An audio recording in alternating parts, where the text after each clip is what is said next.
Hi, I'm Tim. Welcome to Watch You Want. Thanks for logging on.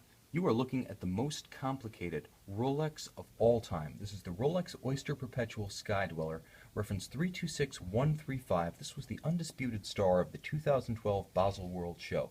No one saw Rolex unveiling not just an annual calendar, but an annual calendar with independent dual-time capability. This came absolutely out of the blue sky, and the Sky-Dweller is an amazing piece, not just for its size and wrist presence, and not just for its complexity, but for in the fashion that the Rolex integrates that size, that volume, that visual statement into its traditional styling idioms, and also takes the complexity and makes it so intuitive and user-friendly. Not just the elegant engineering, but the elegant layout of all this information makes the Sky-Dweller a real winner and a user-friendly watch in the grand Rolex tradition. Now let's get this out straight away. The annual calendar and the GMT function are the highlights here. The watch is bigger and bolder than your traditional Rolex. In terms of size, it sits between the traditional 40mm Oyster models and the larger 44mm Yacht-Master II and deep sea models. But it is the complexity here that's the highlight. So let's go over the function of the watch first, and then dive into how it's laid out on the dial, how it fits on the wrist, and what's significant about this particular Rolex 18-karat red gold version. First and foremost, there are two ways that you interact with the settings on this watch. The first is the crown. Now, when the crown is in its first position, you basically just freewheel. But when the crown is pulled out to its second position, now you have real purchase on the functions of the watch. First thing is you have this neutral setting. Click it once. Now you can advance the calendar in either direction. This is the ultimate travel watch. Rolex gives you the ability to adjust the date in both directions because that is what you're going to be doing if you're frequently traveling ahead and backwards through time zones. There are going to be those times when you need to move the date backwards, and the ability to quick set it back and forth without any hazard to the caliber 9001 movement is a huge watchmaking refinement, a technological accomplishment, and the simplicity with which it's done is one of the triumphs of Rolex design. Now, if you move to, let me just mention that if you want to drive the annual calendar, which features a little jumping bead that actually appears outboard of each of these Arabic numerals in a little aperture, you actually do that with the quick set. You can quickly advance the watch. For instance, let's advance it to the next month. It's in March right now.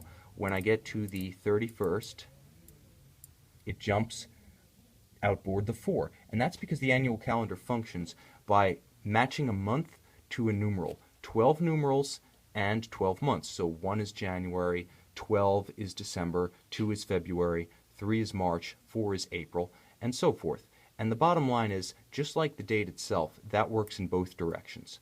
So now we take the ring command bezel, which is a functional element of the movement with 60 parts in its own right, and we move it to the second position. You hear that little click? Now in the second position I can do things like move the local hour time.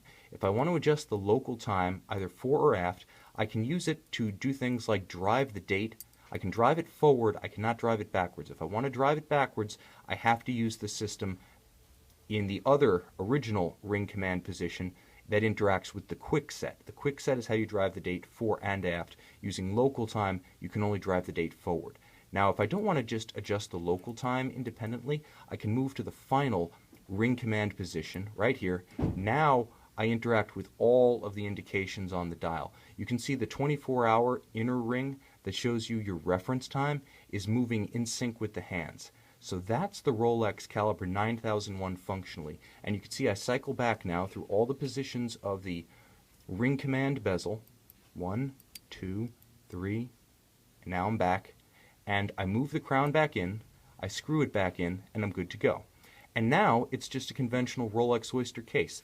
I have the traditional 100-meter water resistance of the twin lock system, and that's pretty much all you're going to need for what has to be considered a first class / private jet watch. This is a companion for those who either fly first class or own their own jet. So the fact that on obviously a different strap or a bracelet, you could take this thing in the water or even go scuba diving with it is pretty impressive. And that's a testament to the way Rolex builds watches. They build them to wear them. This is not a delicate daisy. This is not something that has to come off the wrist if you lead an active lifestyle. And that's what Rolex is all about, giving you a watch that never comes off. It's not for nothing that they call their winding system perpetual, not a reference to a calendar system, but a reference to an ever-ready mechanical standard of engineering that whether your watch is entry level or top of the line is going to be ready when you are. And in terms of being ready for the wrist, I'd have to say that this watch actually plays quite nicely with smaller to average size wrists, considering the degree of complexity inside, the 380 pieces of the movement. Even the Yacht-Master II with its programmable regatta chronograph only has 360. The watch is not too thick. It sits higher than your traditional Datejust or Datejust 2 or even a President, but the bottom line is, for what's inside it, the fact that it's a big, heavy, precious metal watch, it doesn't sit too high, and it doesn't span too wide. You can see on my wrist, which is 6 1/3 inches, 16 centimeters, it fits quite nicely. And there's a nice degree of conforming strap bend. This is what's known as a semi-conforming strap. It has a little bit of curvature that follows the arc of the case, but it's not locked rigidly to the side of the lug to strap junction. So it will bend more or less straight down if you have to fit a smaller wrist, and once down, it's very secure. Plus the fact that it's a strap and you can always just move up a hole means that it's easier to size and adjust, even if you have to punch an extra hole, than on a bracelet. So the bottom line is that this watch is also an ergonomic triumph. Now in terms of the way information is laid out on the dial, the watch is very intuitive. You've got your center hours, minutes, and seconds, which is great because you can see your local time at a glance, but you also have that reference ring. And rather than trying to distinguish a small stub hand that indicates the second time zone, Rolex just gives you a ring with 24 Arabic numerals. And while it may be something of an acquired taste, the bottom line is most complicated watches are something of an acquired taste if you're used to three-hand time. Even the Cyclops Eye, which is beloved of Rolex fans, was something of an acquired taste when it first appeared.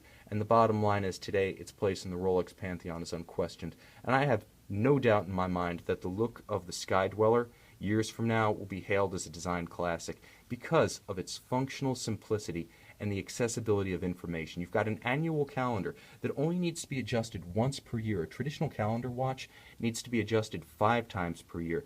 And despite the fact that I have the month and I have the date, I have 2 time zones, I have hours, minutes, and seconds, I only have to look at a minimum of information, 3 hands, a date window, and a very discrete aperture outboard of each of these numerals, only one of which will ever be filled by that little white jumping bead that indicates the month of the year. Plus, I have ready access to the second time zone, and if I'm not traveling, I can use that second time zone as an AM-PM indicator for my local time. So I know if it's 8 p.m., I know if it's 8 a.m. Very useful, very practical, also great if you have friends and family in far-flung places, or if you have business connections you'd prefer not to call at 3 a.m. by accident. The bottom line is that this is also a gorgeous combination, arguably the best-looking reference from the debut Sky-Dwellers. The combination of this rose gold with this metallic chocolate dial and matching alligator strap, which is bolstered, by the way, with a gorgeous and tight monotone stitch. You could argue that this is your rose golden ticket to a lifetime supply of chocolate satisfaction. Willy Wonka would approve. This one's a pleasure to look at, a pleasure to wear, a gorgeous aesthetic treatment.